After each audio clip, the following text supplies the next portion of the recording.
Today we'll be reviewing factoring. Factoring a polynomial is essentially the reverse process of expanding a product of polynomials. In general, a factor of a numerical expression is a quantity that will divide evenly into it. And with polynomials, it's the same thing. A factor of a polynomial is going to be an expression that will divide evenly into the polynomial. The first type of factoring that we always look for is common factoring.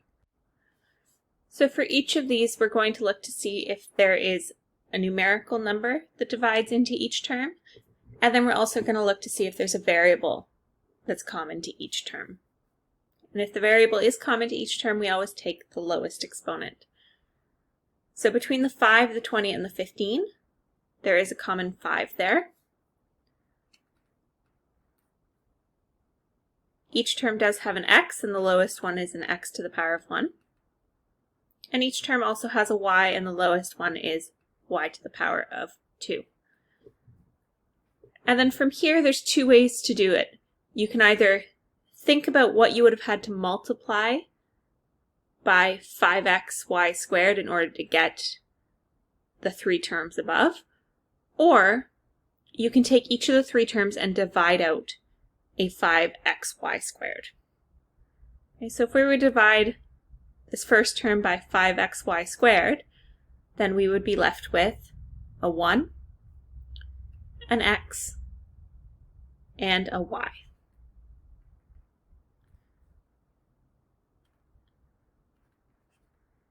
And then if we look at the next one, 20 divided by 5 would be -4. The x would be gone, and the y would also be gone. Okay, and then for the next one, 15 divided by 5 would be 3. X cubed divided by x would be x squared, and y to the 4 divided by y squared would be y squared. So there is our factored expression.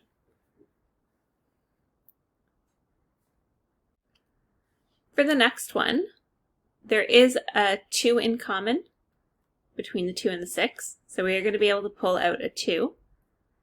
And they also have a common bracket between the two. So this one's a bracket squared, and that one's just a bracket to a power of 1. But that bracket is also common, so we're going to be able to pull out one of those brackets. So this is our common factor, and then we have to see what's left after we factor that out. So if we factor out the 2, this 2 would be gone. And if we factored out one of these brackets, it means we'll just have one of them left.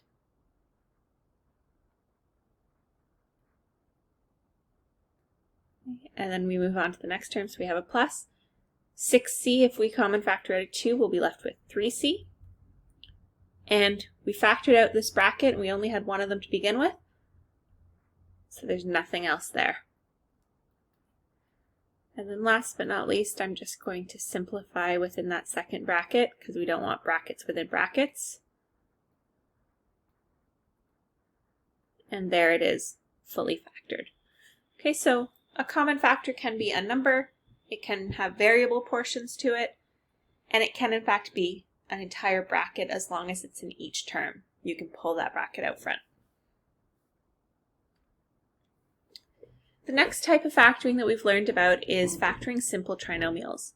So simple trinomials are of the form x squared plus bx plus c, because the coefficient, the leading coefficient, is always 1. And to factor simple trinomials, we just find two numbers that multiply to the c value and that add to the b value. So for our first example here, we want two numbers that multiply to 35 and that add to -12. If they multiply to a positive number, we know that they're going to be the same sign. And if they add to a negative number, we know that they're going to both be negative. So we need two numbers that will work here. So 7 and 5.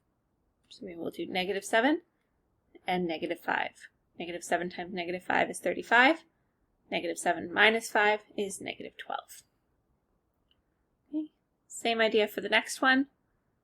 We're finding two numbers that multiply to -44 and add to -7. And we know one of them is going to be a plus and one of them is going to be a minus because they have to have opposite signs in order to multiply to a negative number.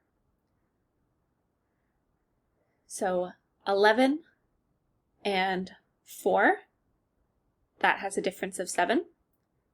And the 4 is going to be positive and the 11 is going to be negative because 4 minus 11 would give us -7.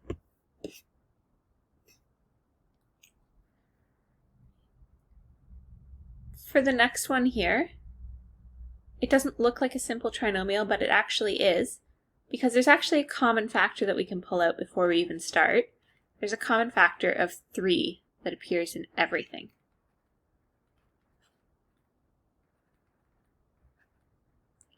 And then it's a simple trinomial, so we need two numbers that multiply to -24 and add to 5. And that number would be 3 and 8. So an x goes in the front of each bracket, and because we have this xy bit, to get that y squared in the last part, there actually needs to be a y in the back of each bracket.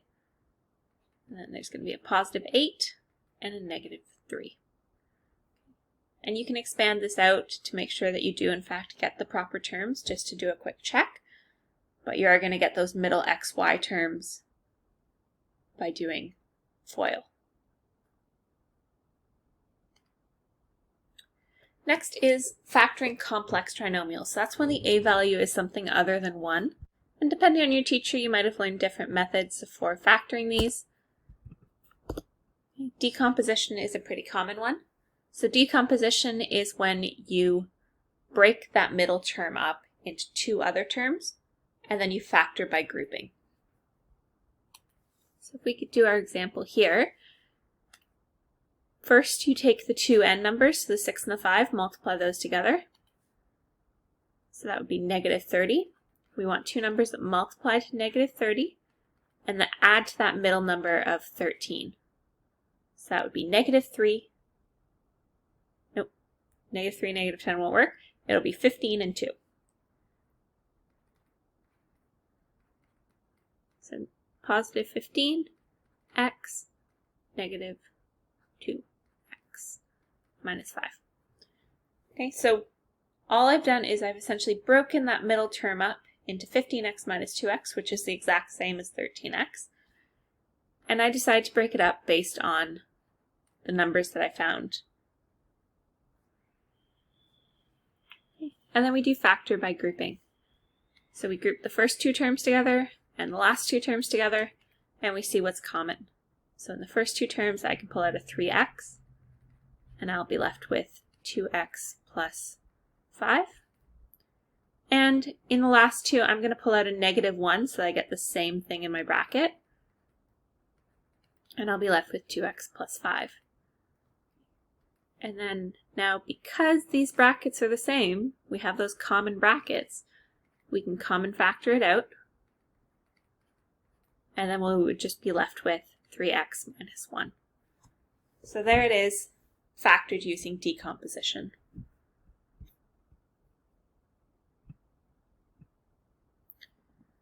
The next type we have is difference of squares. So a difference of squares is when you have two perfect squares. So both terms are things that you can take the square root of. And you have subtraction between them. So to factor a difference of squares, what we're going to do is we're going to take the square root of the first term, put it in the front of each bracket, take the square root of this last term, which in this case would be 5y, put it in the back of each bracket. One gets a plus, one gets a minus. Same thing over here. So square root of the first term would be 4x squared. Square root of the last term would be 9y squared. One gets a plus, one gets a minus. And we're not quite done yet because we can't do anything with this first bracket. It is two perfect squares, but there's addition, and we don't know how to factor when there's addition. But the second part here is actually still a difference of squares because we have two perfect squares separated by subtraction. So I can once again take the square root of the first term, 2x, take the square root of the last term, 3y, one gets a plus, one gets a minus.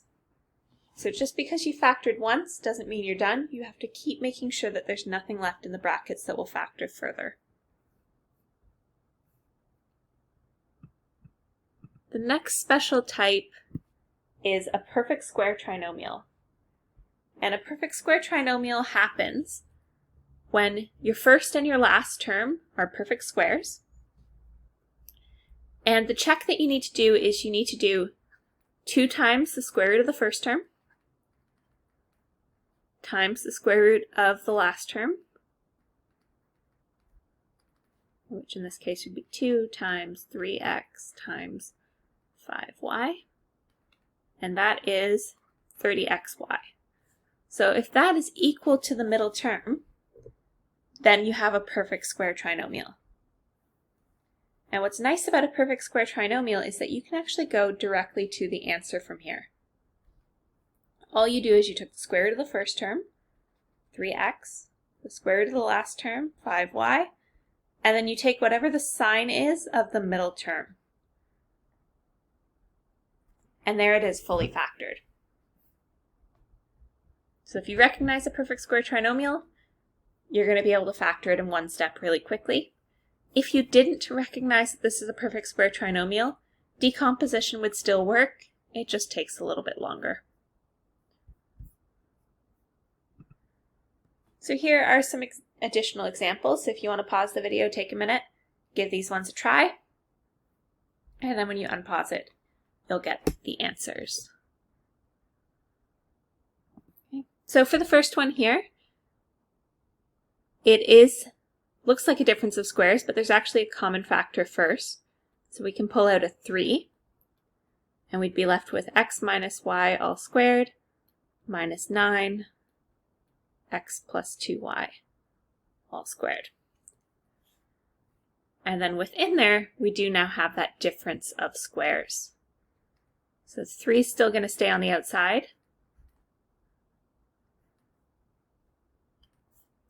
The square root of this first term is just going to be x minus y.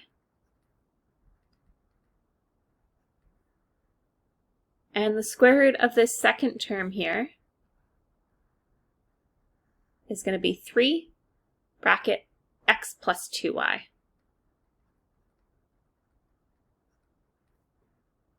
3x plus 2y.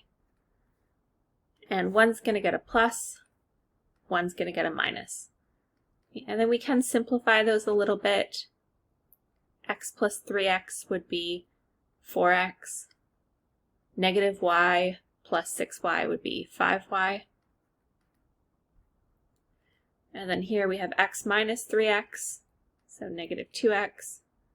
And we have y minus 6y, negative 7y.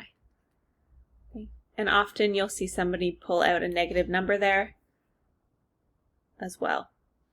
Because in general, if it's a double negative, we would just pull it out front. So you might see it written like this.